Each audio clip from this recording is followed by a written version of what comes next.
Joining us now is Hogan Gidley. Always great to have Hogan on the John Fredericks Radio Network, and he is live at the White House with us. Hogan, thanks for being with us. As always, I know you got a lot going on, and I appreciate the time. Hogan, the Deputy Assistant to the President and Principal Deputy Press Secretary, thanks for joining us. Hogan, the President doing a lot of small businesses, for small businesses now, the PPP, Paycheck Protection Program getting passed.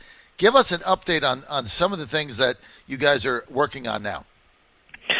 Well, lots of things, as you alluded to before. Thanks for having me on this morning. I do appreciate the time to try and go through some of the things because as you articulate and lay out pretty much every day, the media just have not been helpful, and there's a reason that so many across this country see them as being completely dishonest and have zero popularity out there because it's sometimes, comical when there is a 93% negative news coverage against this president. It's only gotten worse during this global pandemic in which the president, took leadership, faced this head on when other people were denying it, and politicians were out there saying everything's going to be fine, everything's going to be opened up. You should, come out to Chinatown, as Nancy Pelosi said, and the folks up in New York were saying it's fine to ride subways and go into the gym.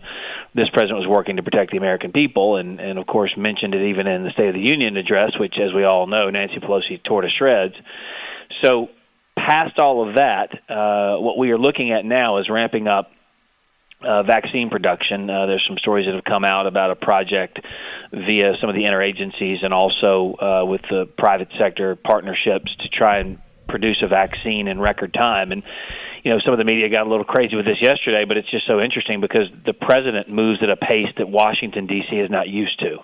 And when the president of the United States says we need to get this testing of therapeutics and treatments as soon as possible, he meant it. And Dr. Fauci himself pointed out that we are seeing movement on these therapeutics faster than we ever have in human history. And now it should come as no surprise to anyone that the president does not slow down and says therapeutics are great. I'm glad we're testing them and moving forward at a record pace. But we also need a vaccine. And I'm pushing on my health experts. I'm pushing on the private sector. They're the ones that have to come together and figure this out faster than it's ever been done before. And right now, they're on pace, moving very rapidly to produce that for the American people, because so much of what the American people are seeing and sensing right now is a lack of confidence.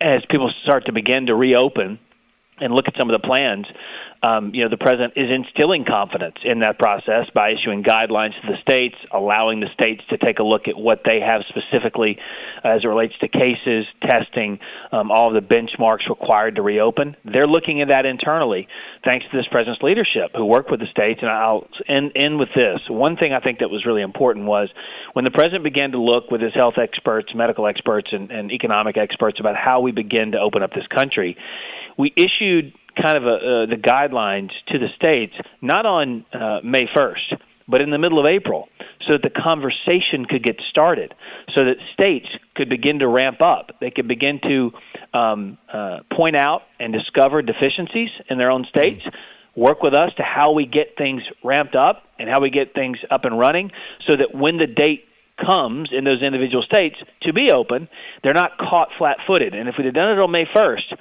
everyone would have been clamoring for opening immediately. We did it weeks before so that when we got to May 1st, there'd be mechanisms in place in the individual states to make sure that reopening was imminent sooner rather than later. And I think that's all due to the president's leadership.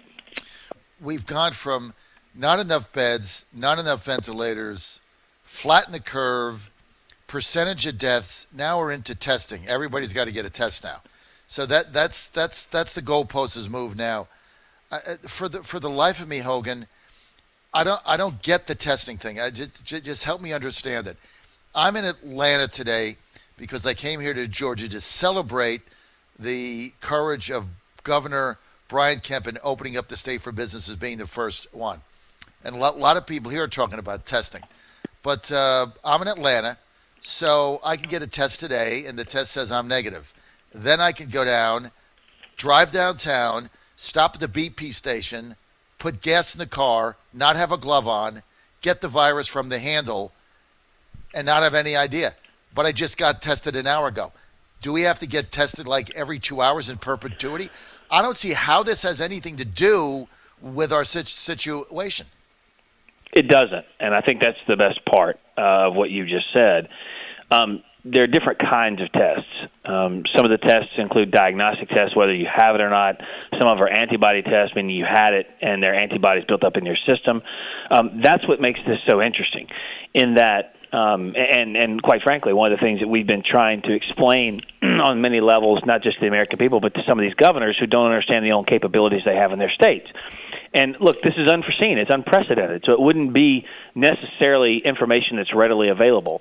But you hit the nail on the head. This idea that we need to test everyone, do 30 million a day, is not what the health experts and medical experts say is necessary. Having gone through many different pandemics, let's not forget this is like the fifth illness coming out of China in the last several years. So, right. Our health experts here are they're used to this type of contact tracing and other things to find out where these diseases originate from, and then how do you get on top of them once you figure that out. And the testing component is important because, again, this is another example of what the government's just not set up to do. And when we had conversations with governors about testing capabilities in their states, so many of them didn't realize that they had multiple facilities within their state boundaries and borders that could handle testing, different kinds of testing, different types of machines to test. They had those capabilities and didn't know it. So we had to balance with what the governor said they wanted versus what they actually needed. And I think that's what's so important about what this president does. As you know, government just throws things at problems. We need 40,000 ventilators, says Cuomo, and the government says, here you go, no problem. The issue was, how many do you have in your state? Based on the caseload and the rates of infection, you don't need 40,000. So what do you need now so we can fix that? And let's be clear, no one in this country who needed a ventilator did not get a ventilator. Everyone got one who needed one.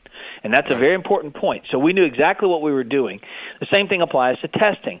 We're ramping it up. We've done over 5 million now. And that's important because we need to know how many people had this across the country. They're doing some sampling now in various areas as well. But to pretend as though the testing, the scenario you just put forward is perfect, by that case, or by that rationale, you need to be tested every hour on the hour based on surfaces you come into contact with. That's why the guidelines are in place. We need to maintain social distancing, do the things that are reasonable and rational and responsible, and that allows us to ease back into opening up the country so that we can function. The testing component's important, but as Dr. Fauci said, Dr. Hahn said, Dr. Birx has said, and Dr. Redfield has said, testing every American is not the benchmark. You need at least 2% testing in every state. We have the capability to provide them with much more because you have to get a general understanding of where the cases are within your state. Once you do that, the data is put into models and different configurations that have been tested, proven time and time again, and that's how you figure out exactly what's going on in your states. There's no question we're going to ramp up testing to a massive capacity. We've done it in record time because of this president's understanding, not just of the issue, but of the understanding that government can't do it all. We've got to work with private industry, and that's what he's been able to do. But different types of testing tell you different types of things. The scientists are looking at that, but we're working with all the states to make sure all the testing is there, the kinds of tests they need are in place, the reagents, the chemicals, all the supplies they need to actually conduct the test, not just the equipment, but the actual reagents. Those are things we're working with them on to make sure they have so they can begin to reopen as well. You're on the John Fredericks Radio Network, Trucking the Truth Across America. I'm live this week in Atlanta. We have Hogan Gidley with us live in the White House. Hogan is the Deputy Assistant to the President and Principal Deputy Press Secretary. Hogan, you look at what the administration has done here in response to this COVID-19. I mean, it's been unprecedented from, getting the hospital beds we need, getting the ventilators, getting the PPP, getting the money to people, getting the stimulus, getting the $1,200 each, $500 a person, getting now 2 PPP packages done. It's not perfect, lot of abuse, public companies lobbied to get millions of dollars. Shouldn't have happened. But look, it was all in record time, right? But now all the fake news is talking about is cases and tests, and this never was the baseline. I mean, you just talked about tests. Now they're talking about, well, how many cases do you have? I mean, there's studies coming out of Stanford, USC, and New York City, and there's going to be one coming out next week where I am in Atlanta from Emory, and they're all going to show the same thing, that millions of Americans have been infected one way or the other, and the mortality rate is 1 to 3 out of 1,000. So cases don't matter, but they keep moving the goalposts. And so a lot of us are looking at all you guys have done as like you can't win because no matter what you do, it isn't. They just change the end game. And we're looking at this saying, look, is this becoming political now? Because red states, they're opening up. Blue swing state governors are not. And I'm going to tell you, there's a base of us in your network that are starting to believe that these blue state governors want the economy to continue to tank, keep people at home, scare them so they beat Trump. I don't want to get into politics, but I've got to ask this question. I mean, that is a growing concern that many of us have. You able to respond to that? You're concerned. Yeah, you're concerned that you're right. You're concerned that politics is like creeping in. I would argue it's already been there. Let's not forget it was the Democrats who refused to even sign a bill that was specifically targeted and tailor-made for coronavirus protection because they wanted to add on things to it, like some type of liberal, radical leftist buffet of items that they wanted to add on that had nothing to do with coronavirus whatsoever. And so I would argue it's been this way for a while. The president isn't playing politics here. We just had Governor Edwards from Louisiana, a Democrat, to the White House yesterday. We had the governor of Florida, DeSantis, the day before. He's working across the aisle here because the virus isn't partisan. It's unprecedented, but it's not partisan. It goes after everybody who comes into contact with it, and so the president's been working across the aisle to make sure that the people have exactly what they need. And as far as the politics of it, I mean, look, there'll be plenty of time to litigate all these things. The Democrats, as Hillary Clinton even said in a conference call with Joe Biden yesterday on Zoom or whatever platform they were using, you don't let a good crisis go to waste. She even reiterated that as if, she's going to use the death of, tens of thousands of Americans to her advantage. It's disgusting and it's grotesque. But that's the side we're dealing with here in the left and what they want to do. And you see that in the coverage of the president. You saw the numbers, for example, in the Oval Office yesterday that, you mentioned moving the goalpost, and they'll ask the question about overall deaths and how horrible it is. And then we'll say, we have the most testing. And they'll say, yeah, but not per capita. So what you said is wrong. It's like, well, we didn't use the per capita number. You just decided to use per capita because you wanted to force the narrative. The media tend to move from crisis to crisis in their coverage. The president just moves from solution to solution. So when they talk about ventilators, boom, we fixed it. They talk about testing, we fixed it. They talked about masks, we fixed it. And all the time, all the while, we're fixing it in a manner in which the federal government isn't designed to do, and it's actually working and getting directly to the American people. But the media changed the goalpost, as you just said. Well, we need you to have the most testing. The president alluded to this yesterday. If I said we had 2 million tests, they said, no, you need 3 million. If I said 3 million, they said, no, you need 4 million. They just move the bar because they have a narrative that they want to fulfill, and you see it every single day. You talk about it on your show all the time, and you're right to do it because it does exist. It's a shame. But the president doesn't hear all that noise. He focuses on the American people, and you've seen that during this unprecedented pandemic. First you started, you got the beds, then you got the ventilators. I mean, you've done everything they've asked. Now you got the testing. Now they're on to contact tracing. We need a Bill Gates app or something. We have to do contact tracing. Now they've moved that goalpost. You can't get out of the politics of this thing. Final thing, and I know we both have to go, but I just have to say this. So the White House Correspondents Association, of which you guys have no control of, has leveraged this COVID-19. It's a corrupt organization. That's my narrative, not Hogan's.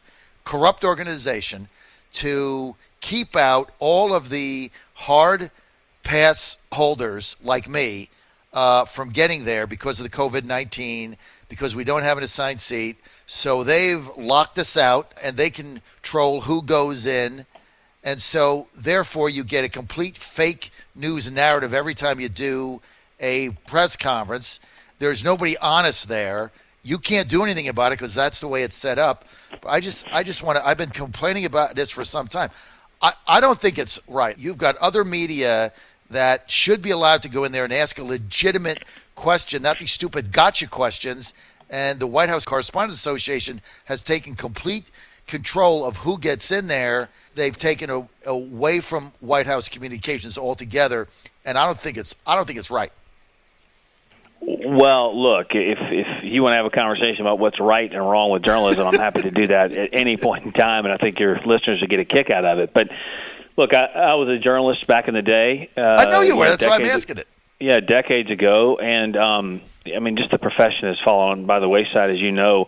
A lot of times, the people in that briefing room just use it to, get new contracts because their contracts are up and they want to show off, and they're using it to pad their own careers and write books and showcase themselves because it's what most people, or I guess a lot of people, should understand. It's not about you. You're here to deliver information directly to the American people, and you're not here to self-aggrandize and make yourself the story. But so often that's what it becomes because they know if they say it on camera and they know if their face is out there that they're going to get the laudits and then the praise, and that's fine. But as I've said before in this segment, and I've said it to you many times before in private and publicly on the radio, and that is the president really doesn't pay attention to it because he understands he's talking directly to the American people, and that's what makes the journalists so frustrated, is that usually you have to go through the filter of the mainstream media. You have to talk, and then I don't want to pick on any one journalist, but the Don Lemons of the world get to say what you mean, or the Brett Bairs get to say what you mean, and some of them do it better than others, and some of them don't pontificate but just report, and I think that's a really lost art, but there are reporters out there. But this president just said, look, I'm not going to let the mainstream media twist what I say. I'm just going to take it directly to them. So when you see these 2-hour-long press conferences and you see him talk at the helicopter, he's the most accessible president for a reason, because he wants to deliver that message. And, it's just funny to watch the media get angry when they don't get to see the president for 5 minutes, and then when they do get him for an hour, they want 2, and then they get, as you said, moving the bar. Then he gives them 2 hours every day, and they say, "Wow, this is a real mistake. He shouldn't do this. We're going to not cover it because we don't like what he's saying." You just can't win with these people, and I think the president knows that, and sadly, I think the American people have caught on too, and now they're turning away in droves and just focusing on the outlets that they know provide them with good news and quite frankly, and by good I mean accurate information. That's why people are listening to you, and that's why reporters are writing about your show and what you're doing, because you're delivering information to the American people, and that's what people want. What's going on there now, I got to go, but it's a clown show. What you said is so right about writing books and getting contracts. The president of the White House Correspondents Association, who took control of who goes there, Jonathan Karl, right? He's the president, ABC, so he gets all this face time because he's there every day. Guess what he does? He just launched a book. He's got a book. So now he's on all the stations selling his book, locked everybody else out except a handful of people from the press conferences so he can ask more questions, get more face time to sell the book that he's written. What the hell does that have to do with getting information out to the American people? That's my point. It is a corrupt organization. Hogan, thank you.